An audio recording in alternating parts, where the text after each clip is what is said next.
పంచలోహ విగ్రహాల చోరీ నిందితుడు అరెస్టు. కేసు వివరాలను వెల్లడిస్తున్న ఏఎస్పీ శ్రీనివాసరావు. ఇంట్రాగేషన్ చేస్తే ఈ దొంగిలించినటువంటి సొత్తుతో పాటు ఒక మోటార్ సైకిల్ కూడా ఆయన దగ్గర రికవర్ చేశారు. అది కూడా నర్సంపేట కేసులో క్రైమ్ రిజిస్ట్రేషన్ అయి ఉంటుంది. దాని వాల్యూ 40,000. Total property value 2,40,000. అయితే ఈ ముద్దాయికి ఆల్రెడీ ప్రీవియస్గా 3 కేసులు ఉన్నాయి. ఒకటి పోక్సో కేసు, అది ఇంకా వీటిల్లో ముందు ఇంకా ట్రైల్ అవ్వలేదు.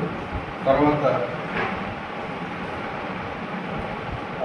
హెచ్బి ఒకటి గోవిందరావు ముద్దాయితో నర్సంపేట వాళ్ళు చేశారు, అది ఒకటి. ఈ 2 కేసులు ముద్దాయికి ఆల్రెడీ ఉన్నాయి.